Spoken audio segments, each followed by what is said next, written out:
So cyberbullying got me into therapy. My name is Wangari or Auntie Jemimah. I make people happy, but I'm not happy. Oh my goodness.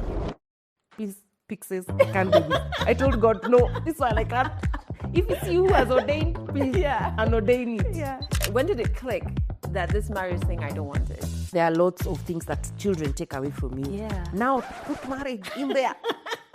I'm not you I want. You're like, hey, it's too much. What will I remain with, Buena? Welcome to For Mannerless Women. I'm your host, Adelle Onyango, and this is a space that is committed to nurturing a new generation of shame-free women. In this episode, we're hanging out with superstar comedian Auntie Jemimah, and she's going to tell us about the power of healing self-work. All the mannerless or almost mannerless women.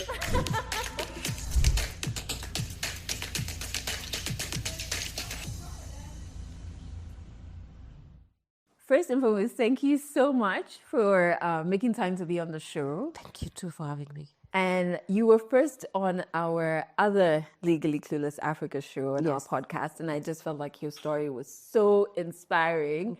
I had FOMO for one of our correspondents recorded you, and I was like, I wish it was me. I want to meet her. So finally, it's happening. Yeah. So what I loved about your stories, even when you talk about going into therapy and how much you learned from that, because that's something I connect with. So take me back to right before you got into therapy. What was the spark that got you in there? So cyberbullying got me into therapy. And this was 16, 17, 18, 19. This was the fourth year after I joined or after I became a public figure. So there was a lot of projections. So now I call them projections. Yeah. Because back then I felt like these people were just attacking me or telling me stuff about how I look. The one I got most of the times was, you look like a man. Oh, no. So you get a lot of dark women go through that. I don't know why people associate dark women with or dark skins with men. And so when they tell you that, the aim is to make you feel like you don't look good enough. Yeah. And yes, I look like a man. I look like my dad. You should see my dad and me. You think we're brother and sister. But the way they say it is to try and make you feel less beautiful. Yes. Less good about yourself. But in essence, it's them wondering why you have the courage to be who you are. And they don't. Yes. Them who think they have this certain sort of beauty that, beauty has no standards. You can't come and say, this is how beautiful people should look like. Yeah, because everybody has their own Everybody definition. has their own, exactly. So it's them wondering how you're making it, how you are very vocal and brave, and yet you look the way they don't expect you, or you don't, or them in their looks, they've not had the courage to be what you are. So, and then I went into a space that was also very negative, and this was verbal. Okay. So that really triggered me into, and I was like, I think I shared it online. No, I shared it with a friend. Okay. And I told him what I was going through. And he told me, have you tried therapy? I was like, no. What is therapy like? Because then again, a lot of people think therapy is, it's like medication. You go, you see the therapist, you go home, you're well. Yeah. And was like, no, I think first talk to the therapist and see how it works.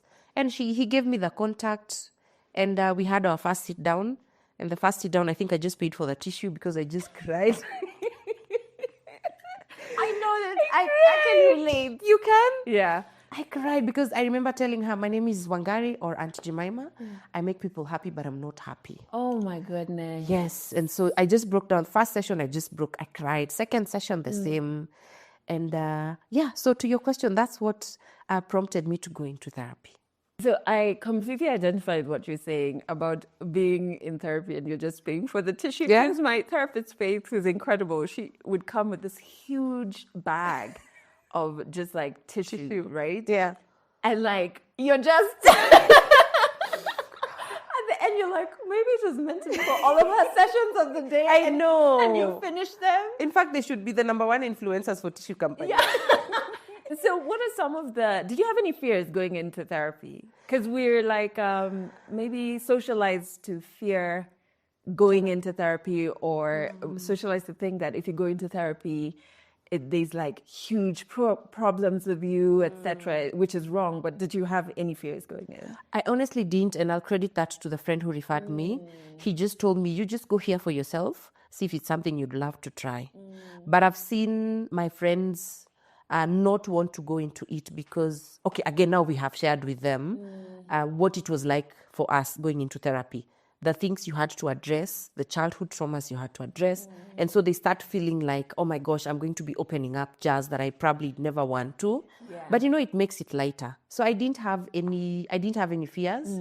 But now when I got into it, I was like, it's a lot of work. Time out. It is.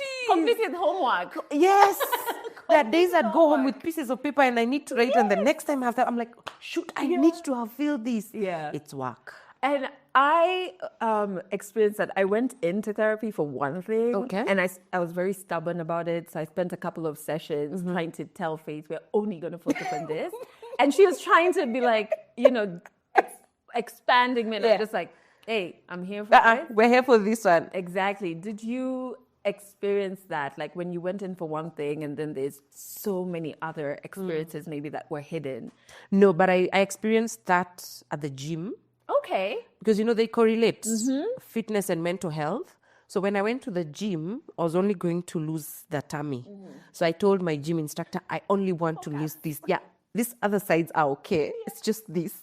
I was like, have you seen my bum? It's perfect.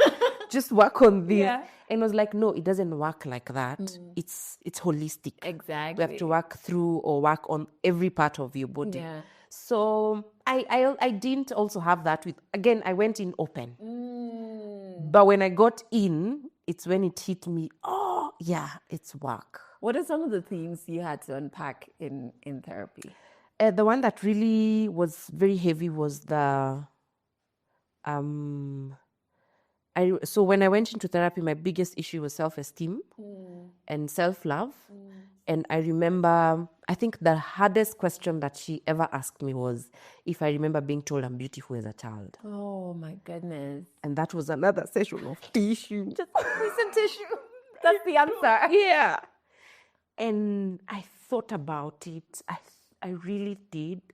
And I didn't. I don't remember being told I'm beautiful as a small girl, as a small child.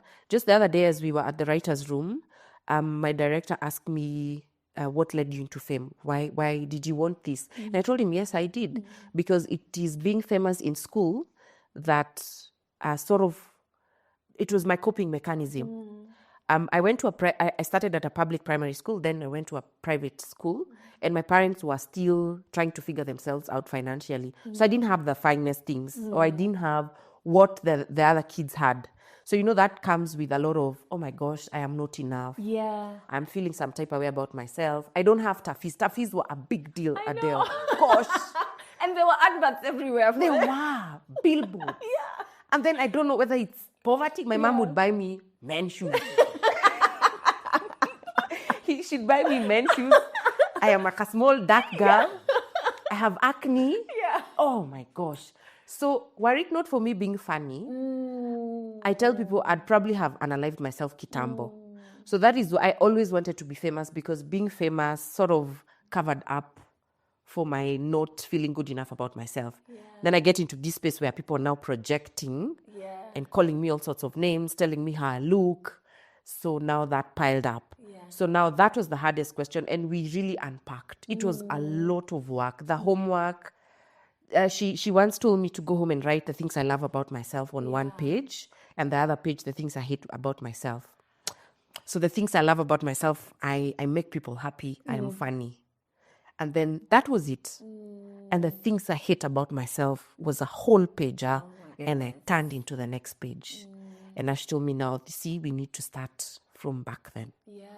And even now I tell people my biggest love language is words of affirmation. And I was listening to Dialogues with Jagero. There's a lady called Roberto Bobby. I know. Oh, she's a wonderful. I love her. Yeah. She said our love languages are things we never had as kids. And I totally agreed with her. Because I want to be affirmed, because I did not get those affirmations as a small girl. But I also apply that into my motherhood today. Oh, I affirm my baby girl. I think she'll stand here and tell you she's the most beautiful girl in the whole world wide. For you break the cycle. Yes. Right? She Yes, doesn't have to go into therapy. She doesn't have to heal from me. Yeah. Yeah. Oh my God. Like there's just so much you've said. First, your story is so similar to Justine Wonder. We had her last season, and she talks about in school using performance, because she's also in comedy to keep people to keep people away and to cover what she's ashamed about. Yeah. And she's like, let me just entertain you guys. And I think that's the thing with most comedians. Because me, I had to make you laugh, not to look at my men's shoes. So just focus on me. Sorry about that. And then laugh very loudly. You close your eyes, you don't see my acne. Looking up. Yeah. You're not looking at my shoes. Drop the punchline and go to the next group. Yeah. You also talk about reparenting, and I guess in giving yourself what you didn't get as a child, that falls under reparenting. Yeah. How did that show up for you? So before I talk about the homework, I'll talk about as a firstborn, there was never you did the best. There was always there's room for improvement. So also that kind of sort of made me feel never enough. Like what I did was never enough, because you were, and I used to be a performer. I was number 1, number 2, number 3. Every time you're number 1, make sure the other person doesn't outshine you next time. Number 2, why was this person ahead of you? Last time you were number 1. So there was always room for improvement. There was never, you did very well. Yes. Congratulations. And now you're not beautiful, no affirmations. So, oh gosh. So aside from that homework, she also told me to buy a mirror. Because now the self-love, aside from the inner work that we were doing in therapy, you also had to do a lot of self-affirmation physically. Yeah. So I used to think I have the Kikuyu legs. Yeah. You know, the ones that are small here. Yeah. Then, so I never loved my legs. You'd always find me in pants and never in shorts or dresses. And so she told me, you need to also affirm yourself physically every day, in the morning after shower and when you come back from work, with clothes and without clothes. And it was a lot of work, because I went and bought the mirror. But the first days I was like, no. Tricky. Second day, the same. Third day, 1 week later, I think 2 weeks, and on the third week is when I'd stand in front of the mirror for a while, talk to myself, admire parts of myself that I never really did, and just admire this black African skin and the oily part also. Yes. Oh my gosh. Then 2 months into it, Adelle, I wake up every day. I am the number 1 complainer in every gym I go, and there are no mirrors. I'm like, yeah, how do you see ourselves? Hey, how do we see even the results and start feeling good about ourselves? Just the other day, I told my gym, you need to put mirrors in the changing room. We need women looking in themselves in the mirror and affirming themselves. So those were among the homeworks. And then I had so many affirmations on my walls. Oh my gosh, if you came to my house, you'd think it's a school. I had affirmations right on top of my burner where I was cooking, in the bathroom. Oh, I love that. Yeah, where I brush my teeth. Yeah. And then there was one in the bedroom before I sleep, the one I see, and the one I wake up and see. Oh, wow. And then right before I go out, there's one at the door. Oh, my God. You got this girl, go, I can't remember what it was, because I need to also redo them again. Yeah. Go kill it or go conquer the world. Yeah, so we did lots of that. I found that work actually, it becomes a habit. It does. You even find yourself doing it so naturally. Yes. Even when it comes to looking at yourself in the mirror, we're constantly, when we look in the mirror, looking at, this pimple. Oh, my arms are, I don't know what. My this is a... Yeah. And I had to be like, look in the mirror and look at what you love. And say it, and then I just started saying it to myself naturally. So now when I look in the mirror, I'm not even like looking for what to do. Yeah, you're just loving. Yeah, I'm just like, hey, I know. I love how you look with no hair. I know. I love this. You know? And it does go a long way. It does. It does. What did you notice? Was there a moment where you noticed the light coming in? Was there that moment? I don't know. I think after doing all the inner work, because it has to come from within. So after so many therapy sessions, I almost got admitted into therapy. I was doing therapy every week. Yeah. Oh my God, me too. Thursdays was my day. Hey, I tell people, if your therapist wants to see you every week, we may admit you. Yes. Yeah. So I think after doing all that inner work, it just came. Yeah. And then, so I started gym before therapy. So now combine, Yeah. your body has already transformed. Yeah. People are telling you, hey, you look, hey, the glutes, like stop. And then now you've done the inner work. Yeah. And then I think it was one big orgasm. Yes. I loved it. It was beautiful. Today, I update status on my WhatsApp. You'll see statuses of, and I affirm myself, tell myself, Wangari, you're the woman of my dreams. Every time I put a photo of myself, it is that. Yeah. Yes. And I never want to stop. Yeah. Yeah. It's amazing when that light, I think I read a quote that said therapy, yes, is helping you unpack the darkness, but it's giving you the capacity to also receive the light and handle it. Correct. Right? Yeah. And when that light comes, oh my goodness. It's beautiful. You're like, no wonder I was using all the tissue. Yeah. That was necessary. That was It is. necessary. Yeah. So there's something that you said when we were, preparing to have you on the show. And it was just, it caught me off guard, but it made me laugh. You said, but hey, I'm also anti-marriage. And I was just like, what? Tell me more about this. Yeah. I'd never had the term. Yes. You know? When did it click that this marriage thing, I don't want it? I think in my late 20s. Okay. I grew up wanting to be a Cinderella bride, walk down the aisle. Yeah. I remember even I had numbers of Foina. Should have done my bridal. Your makeup. Yes, my makeup. There was Foina, there was Njanja. Yeah. And then Kiruthi, the photographer. Yeah. Yani, I was watching the wedding show. Yeah. Just getting all the contacts Suppliers. and putting them. Suppliers. I wanted to reach at Amarula Manor Gardens in Karen. Oh, Adele. Yeah. And then now, I think after therapy and sitting with my friends, I've also seen marriage around my close relatives. Hey, I was like, and then I had I was in a relationship alone. Yeah.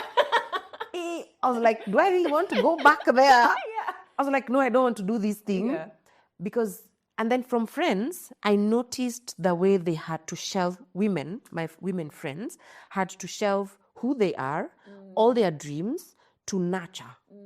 And I don't blame them because we nurture. That is why even when women take up careers, they nurture them and they grow. Yeah. And that's why they say behind every successful man, there's a woman. Yeah. Because that's what women do. So that part of shelving my dreams is what didn't sit right with me. Because I don't think I'd forgive myself if I ever shelved my dreams for marriage. Yeah. And I see marriage taking a lot from women. Motherhood alone has taken from me. Yeah. Adele, I don't have teeth. Oh, this is all motherhood. Yeah. I don't see far. Motherhood. Attributed to motherhood. I was asking my gyna the other day and he told me, yeah, there are lots of things that children take away from you. Yeah. Now put marriage in there. I'm not you, I want. You're like, hey, it's too much. What will I remain with, Buena? Yeah. So that triggered me. And then also growing up as a firstborn, you see, this is the first time your parents are also firstborns. So all the mistakes, they are learning, and you're learning with them. Hey, you're like, see must. Yeah. See must. Yeah. So yeah, and then now I went through therapy, reparented, loved myself, learned what I want to do and how far I want to go. I decided it's not marriage I want because either way, I know myself. When I'm in love, I am a fool. Oh my God, me too, babe. Like I forget myself. I told my friends my favorite version of me is always single. Always. Like that Dave always like her career growth is this. Goes after everything. Pouring into her hobbies. It's but like, when you're in love? And I can't even say that I can't blame anyone. No, you can't. I just find. And I tell people, please don't take this the wrong way. Yeah. It's not the men that, it's us. We know ourselves. And how we've been socialized. Yes, right? exactly. So I completely feel you. Who was the first person you told that, you know what, I'm anti-marriage? And what was their reaction? Actually, it was the man I was dating then. We conceived the child who died together. Pole. And thank you. And he wanted now to get married because there's a child in the picture. I was like, no, I completely changed all that. I no longer want to get married. And I can't get married because we have a child. I've seen how that goes. Men who blame women or men who start saying later, oh, we got married because she got pregnant, and it never ends well. So I told him, no, that was one reason. The other reason is I didn't want. And it was, oh, you become like so and so. You become women in media. I'll not mention them. You become like so and so. First of all, I was flattered because the one woman he compared me to was one I love and look up to. So I was like, okay, thanks. You're like, yes. Yeah, thanks. I made it in the right direction. But he was so mad. Yeah. So he tried to really, no, you're my wife. I'm like, no, I'm not. I can't. Please, Pixies, I can't do this. I told God, no, this one I can't. If it's you who has ordained, please, unordain it. Yeah. And so it didn't work out. But the next relationship was very upfront. I don't want marriage. So let's go into this and then just flow with things. However, please never bring in the conversation of marriage. And the moment you bring it in, I'm out. I know we are done. Yeah. And had you had a relationship where you saw, that obviously wasn't marriage, but that you saw yourself losing that spark to grow and maybe reducing and shrinking yourself? My first serious relationship, after high school, in college. Oh yeah, I was very quiet. All that around. Never airing, never arguing, saying this. Kwa hapo unasomewa kama katoto. So there was that. And I tell my sister, if I'd have gotten married to that guy, I'd probably be somewhere with 5 kids, very quiet. Nobody would ever even know about that I existed. And the impact I have had in the society, I feel bad because I would have felt bad because nobody would have benefited from it. Just the other day, Mpisha called while I was at the writer's room, and they told me we now have wards for women who have lost kids, something they didn't have before. But because I shared my story online and I said hospitals don't have that, now they have a ward where if you've lost a child, you're not placed in the same ward with women who are nursing. You're placed in your own ward. And for me, that's legacy, that's impact. So imagine if I'd have gotten married, probably never have happened. And lost yourself. And lost myself. Oh my goodness. Yeah. And like, it occurred to me not too long ago that because of the choices I'm making that mean my version of womanhood is different. I have to be comfortable knowing that I'm designing what womanhood will look like for me. And comfortable with the discomfort that comes with that, and comfortable with like the maybe people not approving or not understanding, or not in certain spaces not knowing where to place me. And I was just like, whew, that is a lot. I have to sit with that. Do you think about you're designing womanhood for yourself? For myself? And Adele, for other women. Because even when we speak about it, there are women who just come on the DMs. I'm like, oh my gosh, that was me. You spoke my mind. I also don't desire to do this because of this and that. So as much as we are designing our own paths and lives that we want, sometimes we don't even notice the number of women who are also encouraged into this because we exist. That's true. Because even like I'm child free, and I didn't know when I met that term is when I was like, oh my God, you've given me a word for this thing that I thought is something wrong. Like, why am I not desiring automatically to have this thing? And so you are right. When you're designing this new womanhood, there are very many women you're liberating. Correct. And even for child-free women, how many women have you seen, or how many children have you seen who are healing from their parents? I'd rather you choose not to have any kids entirely because you know yourself. There's a book called Confessions of Nairobi Women by Joan Thatia. And I know we were going to come to that. But there's one story that stuck with me. This lady who never wanted kids. And she said it. She told the men she was dating, and there was this man who was like, it's okay. You don't want kids, it's fine. See, but this thing of people wanting to change you people get into marriages thinking, I'll change this one. So I get into a relationship, I tell you I don't desire marriage, and then you're like, I'll change her along the way. So they got married, and I think the man tricked her when she was on either ovulating or something, and they had sex and she conceived, and she was so mad. But she gave birth, she breastfed, and she walked out. Oh my God. After the breastfeeding period, the 6 months, she walked out and left. Because I did not desire that. But you made me do that. So I totally respect, and I wish more people would start respecting people's decisions and choices, because it's not you. It's them. And it takes a long time Oh to my arrive at the gosh. decision, especially if it goes against what you've been socialized to believe. Yeah, it does. Just extend grace and respect for people's choices. It has nothing to do with you. It's me, it's Adele, it's someone else.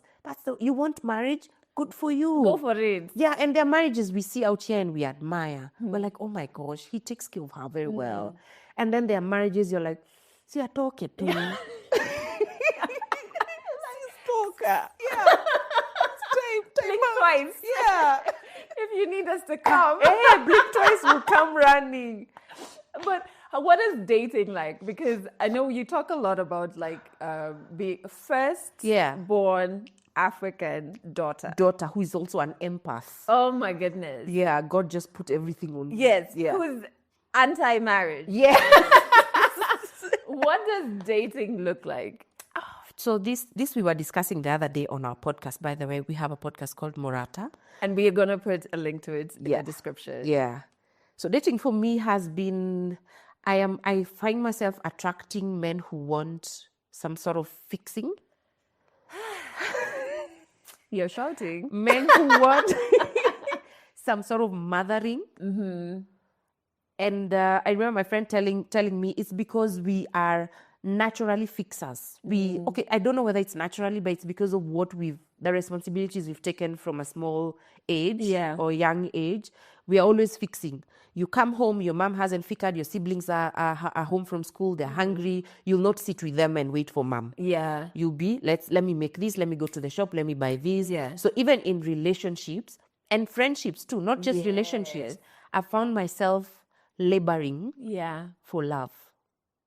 I overcompensate, I overgive, I over apologize, even for things I've not done.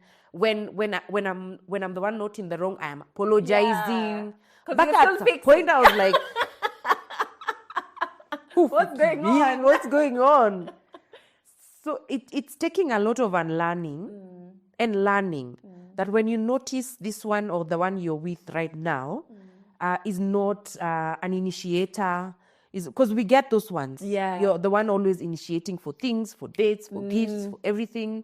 You also take a sit back and watch how things unfold. If he never takes initiative, it's time to go. It's time to go. It's not the one. And it's okay for you to say, and I guess this is where therapy and self-work comes in. Yeah. You need to say, what is the type of relationship I desire? Yes. And then it's okay when you find that the one you're in isn't giving you that for you to say, right. I'm out. Yeah. But let me tell you, my therapist framed it this way. I'm not a firstborn, but I did used to arrive into relationships, which she used to say with a toolbox. Really?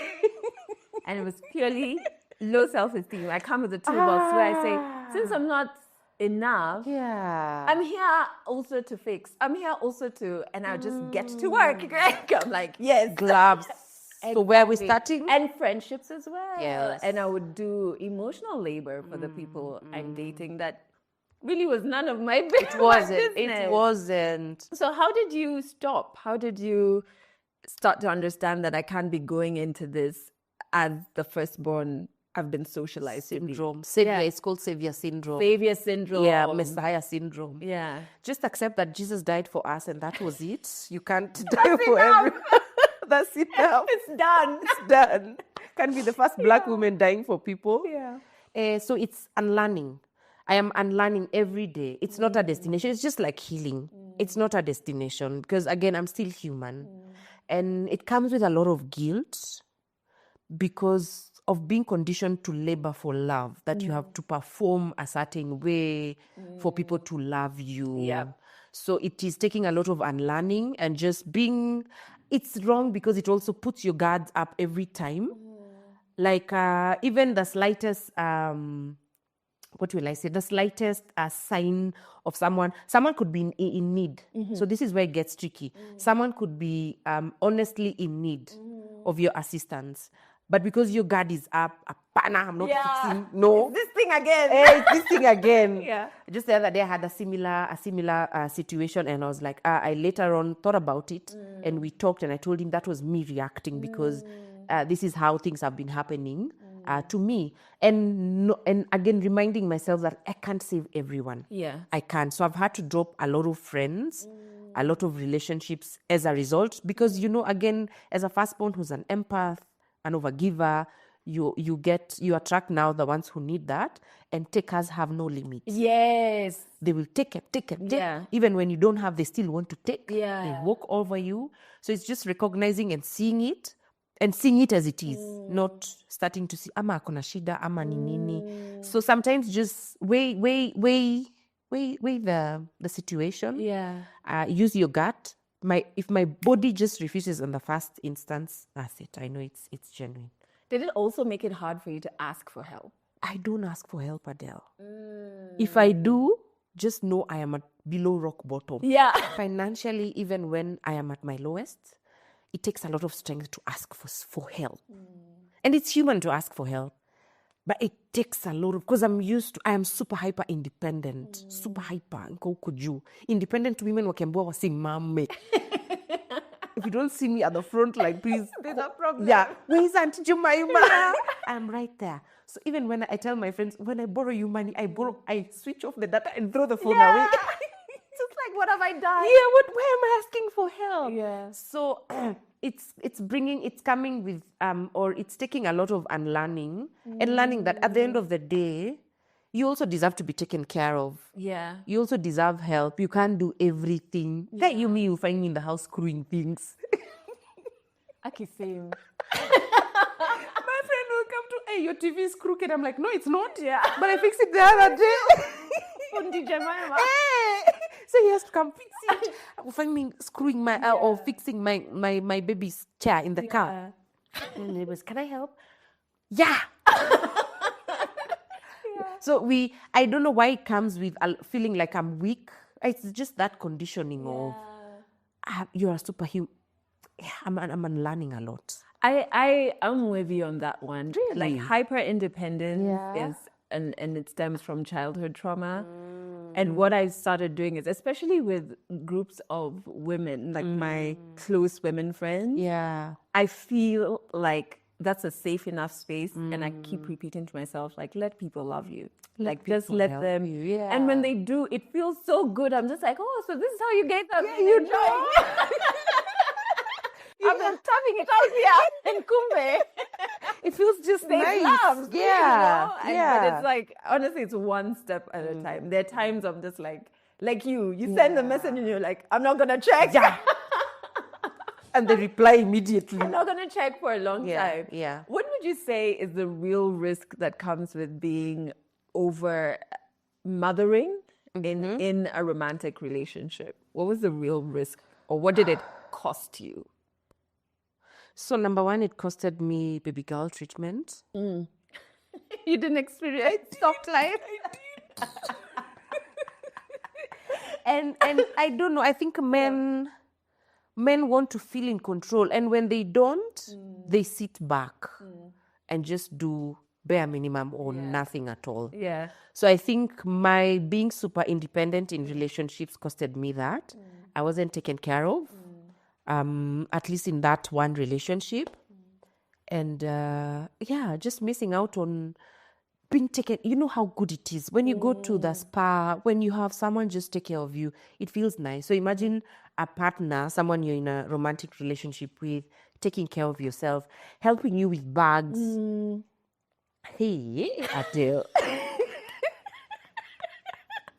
If you see me with shopping, balancing, sinendanga gym, maziwa, sijui what, gosh.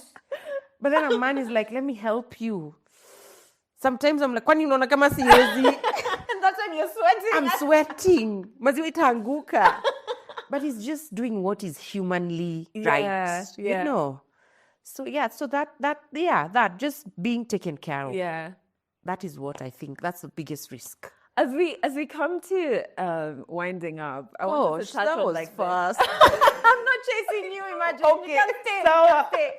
On the empathy bit, being an empath, you can deplete your energy. You can. How do you, and not only in intimate relationships or with friendship, Family. with family, with social media, and everything you're seeing, you're like pouring your energy into it.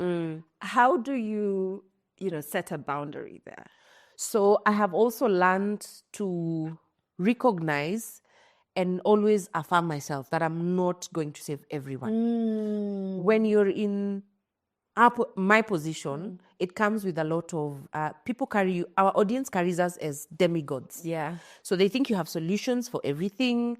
Adele, there's a time I did an interview on radio about my high school life and what I went through, and women would call in numbers and they're crying. I went through this, I did that, oh my gosh, what do I do? And you just refer them, you tell them, unfortunately, I'm not able to help. I'm so sorry for what you're going through, but call this therapist, call this person. This is the rehab you can take your brother to. This is what you can do. So it comes with a lot of disappointment from them because they think you're the one who carries. By the way, we don't carry solutions. We don't. We are like an avenue. Yeah. We can point you to where you can get your help or whoever it is that needs help. And learning to, I can't go beyond that. I think earlier this year I called my friend called Nonsizi, and I told her I'm taking a break from being a firstborn because a lot was happening at home. And I always find myself wanting to be the solution solver. Even there was a time my mom was telling me, you're the one who should call for these meetings. Hey, I told her, I'm not the only one going through this alone. We're going through it as a family. Yeah. So I'll not be the one to do that. Let someone else, let my brother, let my sister take over. So earlier this year, I took a break. I told them, I just told my friend in confidence, I'm not going to be a firstborn for now. I just need a break because it's exhausting. And the other sad part, someone was telling me, for instance, these siblings who take up education for their siblings or for their nieces and nephews. Yeah. Do you know they ask you, I never asked you to do that. Oh my God. And it's true, they never asked you to do that. You just decided.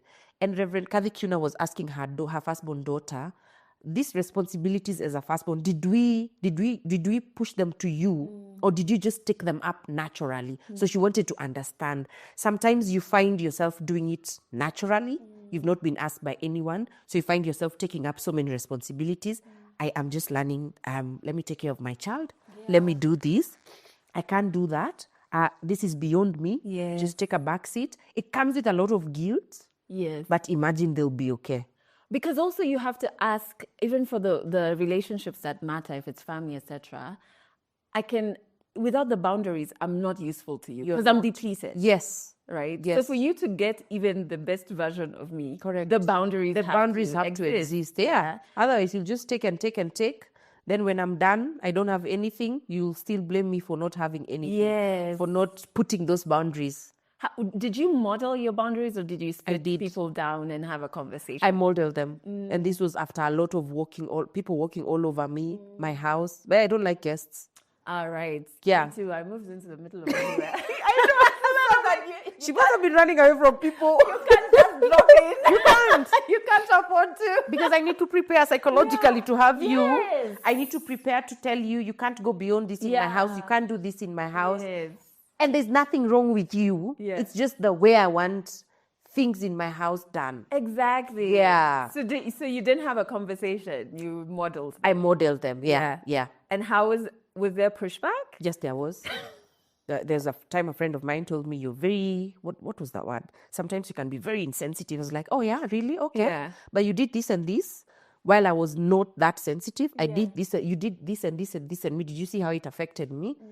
So she sat back and I'm like, yeah. And then there are spaces I'll never go into because that space is not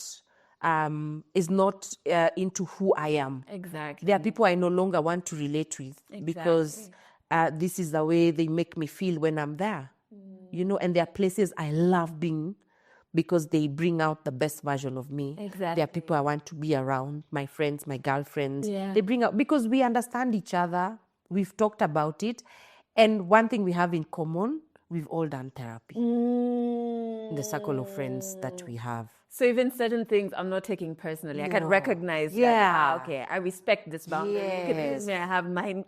Yeah, right? Exactly. So as we wind up, and before you give your mannerless message, congratulations. You're turning 10 years in the comedy industry. In the comedy industry this year, and you're going to be doing a tour around it? Yeah. Okay. Yeah. So we just keep our eyes glued to your Instagram page. Yeah. Okay. Yeah. Well, congratulations. Thank That's you. a decade. It's a decade of Auntie Jemimah. It's a milestone. Well done. Huge. Thank you. Yeah. Thank you very much. So to the women who are watching, what's your mannerless message to them? I think just be who you are, and be who you are with a lot of audacity. Audaciously be you. Yeah. Yeah. No apologies. Please don't be apologetic. Yeah. Because it's you. You are you. There's no other version of you that will ever come. There isn't one that has been there before you. And we are living this life for the first time. All of us. Nobody knows where they are going. We are all, nobody has their shit figured out. So just keep moving and move with a lot of audacity, because it's you. I love that. And I can see you doing that in your life. I mean, you know what I've learned about the affirmations? Like, we normally only put them in our bedrooms and our, like, near the mirror, etc. But I'm like, okay, near the door. At the cooker where you cook. Yeah, exactly. I'm just like, they should be everywhere. They should be everywhere. Yeah. But thank you so much for coming on the show and for, living loudly and sharing that with us. It's very inspiring. Thank you. Right? And I've learned a lot from you. I hope you've learned a lot too. And if you have, share this episode with all the mannerless or almost mannerless women in your life, and subscribe so that you do not miss out on the next episode.